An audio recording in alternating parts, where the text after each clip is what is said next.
Қайырлы таң, қайырлы күн, қайырлы кеш және де қайырлы түн.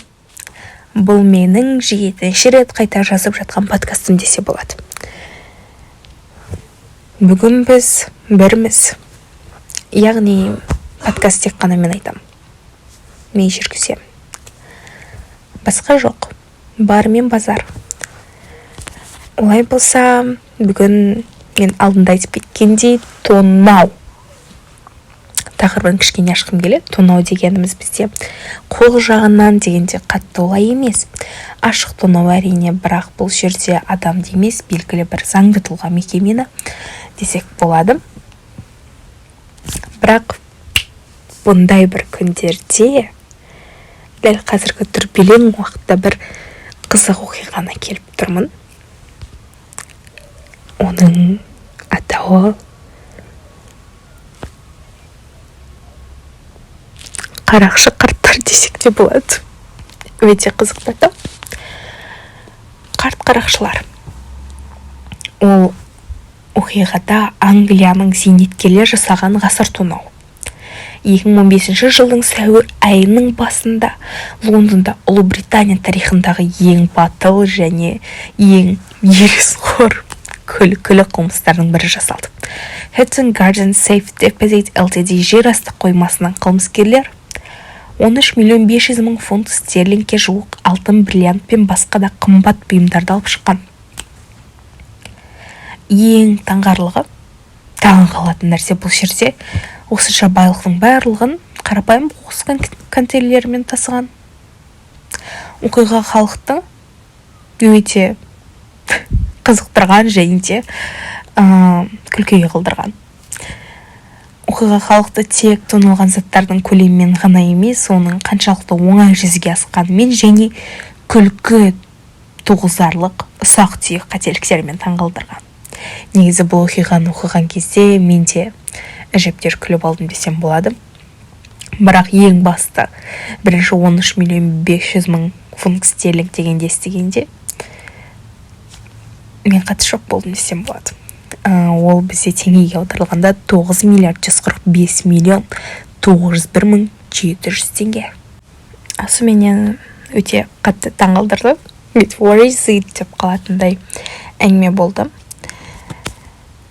Бірақ басты сенсация бұл жерде қылмыскерлердің жасы болатын. Топ мүшелерінің жасы орташа келгенде, орташа шыққанда 62. Бірақ үлкені 80-нен асқан. Халық оларды әзілдеп, әрине Ұлыбританияда Grandpa Gang,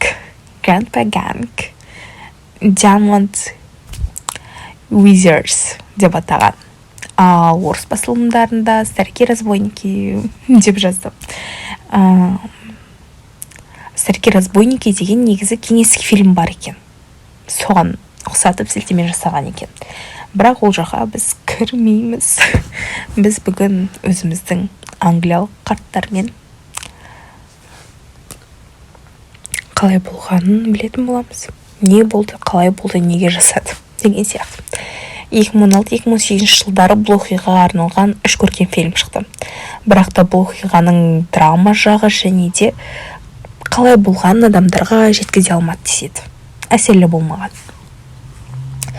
Қариялардың қылмыстық әлеміндегі орнын айтсақ болады. Hatton Garden Safe Deposit Ltd 100 жылдан астам уақыт бойы алтын, бриллиант және де басқа да бағалы заттардың барлығы осы жер асты банк қоймасында сақталған деп телеседі. Ол ең атақты зергерлер көшесі Hatton Garden'де орналасқан. Оны барлығы берік, алып сарай ретінде қарайтын. Алынбайтын сарай, бірақ та алынбайтын сарай 2015 жылы Пасха мерекесі кезінде алынып қойған секілді. Олай болса, қылмыскерлеріміз бізде кім? Олар негізі 8.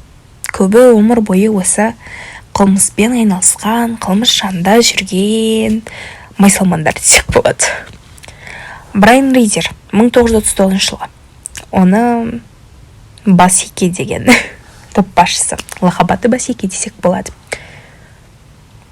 1980 жылдары полиция қызметкерін өлтірген үшін сотталған. 1980 жылы Хитроу әуежайындағы әйгілі тонауға қатысқан.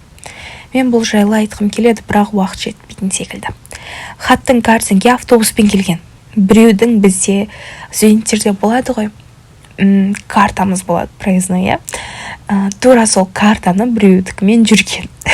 Және де тіпті ол үстіне қызыл шарфтар тағып барған деседі. Оны камера барлық түсірген дейді. Және де Дэниел Джонс 1955 жылы экстретивті аю лақабат. 1970 жылдар бері дүкендер тонаумен айналысқан. Оқиға күні ол жолақ шалбар, қызыл кроссовки киген, бейсболка, бірақ та жарық шағылстырғыш жилет киіп келген. Және де Джон Кеннет Коллинс 1940 жылы Кенни деп атаған лақабаты. Ұсақ ұрлық үшін 10 жыл түрмеде отқан. Басты міндеті көшеде шолғыншы болу. Яғни кім келді, кім кетті деп айтып отыратын адам болған. Бірақ ол тіпті соғанда жарамай қалған.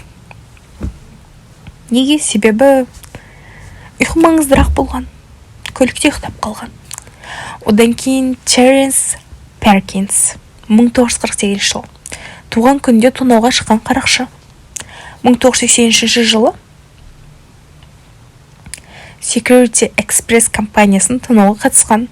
6 миллион фунт алған ол жерде әрине. 6 миллион мен 13 миллион фунт арасы әжептәуір. Екі рет туған күнде ірі қылмыс жасаған. Байқасаңыз, Теренс туған күнде қылмыс жасағанын атады екен. Бір кезде түрмеден демалысқа шығып, қайта оралмай 16 жылы жасырынып жүрген деседі. Диабетпен ауырған, бірақ қылмыстан бас тартпаған. Билли, балық. Уильям Линкольн 1955 жылғы. Уильям, қызық. Топты тасымалдау тиіс болған. Оның жасанды жамбас буындар болған деседі. Ой, бір түрлі естіледі. Өзін ақылсыздау адаммын деп сипаттаған. Және де Карл Вуд 58 жылғы және Хью Дойл 48 жылы. Қосалқы күш болған. Одан кейін жұмбақ Безил топтың ең құпия мүшесі болған. Мүшесі болған. Сигнализацияны өшірген, ішке кірген, ешкім оның атын білмеген. Полиция оны ең соңында тапқан.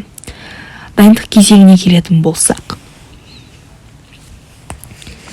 қариялар істі бірнеше ай бойы мұқият жоспарлаған.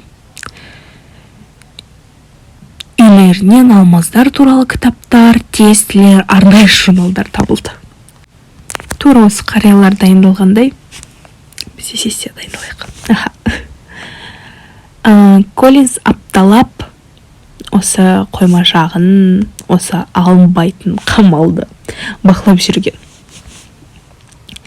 Перкинстің қызметкерлермен жөндеуші кейпінде сөйлескенін көргендер бар дейді. Оларды ешкім күдіктенбесін деп шай үшін криминалистика кітабын сатып алып, ДНК қалдырмауды үйренген. Ой, өте қызық. Жоспарды папта талқылап, телефон арқылы сөйлесілген. Телефонды былайынан тауып алуға болады ғой негізі, Жарайды. Тонауға келетін болсақ, 2015 жылдың 2 сәуірі Пасха қарсаңындағы соңғы жұмыс күні болды. Алда 4 күндік демалыс, алынбайтын қамал 4 күн бойы қараусыз қалмақ. Бірінші әрекет сәтсіз бастау. Қариялар жұмысшы киімін киіп, қоларбамен құралдарын алып келді. Енді дәл қазір соны елестетіп жіберсек. Сіз сол бір зеркерлер дүкенінде тұрсыз, алдыңызда алынбайтын қамал. Қариялар жұмысшы киімін киіп, қоларбамен құралдарын алып келді. Безил ішке кіріп, өзін телекоммуникация қызметкері етіп көрсетіп, сигнализацияны өшірді. қылмыскерлер лифт шахтасына түсті. 50 сантиметр бетон қабырғаны бұрғымен тесуге 8 сағат жұмсады. Бақандай 8 сағат. Бірақ артынан темір тор шықты. Кіре алмады. Таң атқанда олар ештеңе алмай кері кетті. Екінші әрекетке келсек, олардың бұл жолғы миссиясы орындалды. 3 сәуір күні түсте олар қуатты бұрғымен қайта оралды. Яғни бұрғысы бұл жолы үлкенірек және де мықтырақ болған деседі. Карл қорқып үйде қалды. Қалғандары қабырғаны тесіп, адам кіретіндей тесікті үлкейтті. 73 ұяшықты ашып, не барын түгел сыпырып кеткен. Барлық затты қоқыс контейнерлерімен сыртқа шығарды. Кем дегенде 25 миллион фунт дүние ұрланды. Онда неге 13 миллион деген? Өте қызық. Қылмыскерлер қалай ұсталған? 7 сәуірде жұмысқа келген қызметкерлер қойманың тоналғанын көрген. Алынбайтын қамал алынып қойды деседі. Полиция бірден іске кіріскен. Бірақ олардың қателіктері оларды құртты. Коллинздің фургоны бірнеше күн қатарынан камераға түсіп қалған. Екіншісі телефонмен еркін сөйлесіп, цифрлық қауіпсіздікке мән бермеген. Жаңа мен айтып кеткендей, ұрланған заттарды бөлісу үшін 1 айдан соң бәрі бір үйге жиналған. Дәл осы кездесуде полиция оларды түгел ұстап алды. Безилдан басқасын. Сол 4 басшыға 7 жылдан бері қалғандарына аздау мерзім тағайындалды. Хью Дойл шартты түрде босатылған болатын. Ұрланғанның басым бөлігі табылған жоқ. Онда түсінікті. Дэнни өзінің үлесінің бір бөлігін зиратқа көмгенін айтып, полицияны алдамақ болған. Бірақ ол 2 бөлек жасырған болып шықты. Екеуін де полиция тапты. Хэтчен Грейден қоймасының не алынбайтын қамалын тағдырына келсек, қоғам көптеген сұрақ қойған болатын оларға. Неге осынша құнды заттар қараусыз қалды, сигнализация неге жеңіл өшірілді, неге 2 күн бойы ешкім тексермеді. 2015 жылдың қыркүйегінде компания мәңгілікке жабылған болатын. Өте қызық. Мәңгілікке ме? Ол әрине сұрақ. Безил кім болып шықты? Бұл Майкл Сид, профессордың ұлы, физика мен электроника маманы. Сигнализация саласында жұмыс істеген, банкте есеп шоты жоқ, телефон ұстамайтын, әрқашан қолма-қол төлейтін. Полициядан 3 жыл бойы жасырынып жүрді.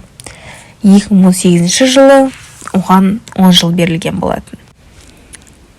Ал қарияларға кейін не болды? Ол Британияда қылмыскерлер әдетте жазаның жартысын өтейді. Бірақ сот олардың мол жазасын қайтармайынша бостандық беруді қаламады. 4-еуіне 6 миллион фунтты қайтармасаңдар, тағы 7 жыл қосылады деген талап қойды. Бірақ та ешкім байлықтың қайда екенін әлі айтпады деседі. Өте қызық. Брайан Ридер денсаулығына байланысты 2018 жыл босатылды. Деменция, инсульт, рак деседі. Джон Коллинз 2009 жылы қайта түрмеге қамалды. Дэнни Джонс әлі түрмеде, себебі тағы бір дүкен тонағаны үшін жаңа мерзім алды. Терри Перкинс 2018 жылы Белмарш түрмесінде қайтыс болды. Мәліметтерге қарағанда ол өлер алдында медбикені бөлмеге кіргізбей регби матчын көріп отырған деседі. Өте қызықты оқиға. Негізі өте күлкілі. Қарттардың тонауға тырысқаны.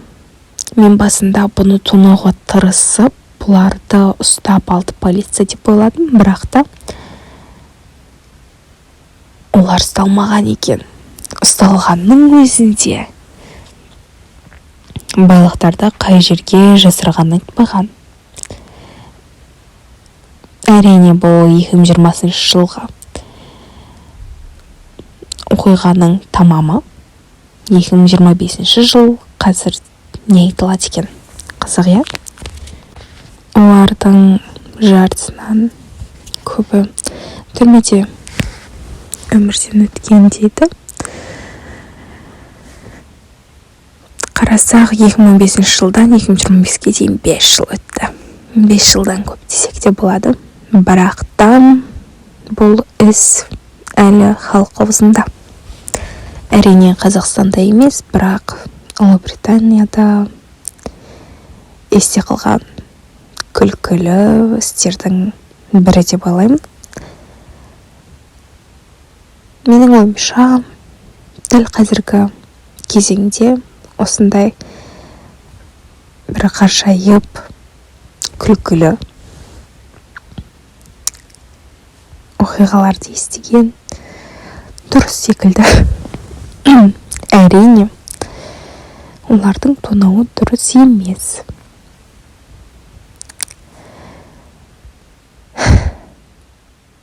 Назарларыңызға рахмет.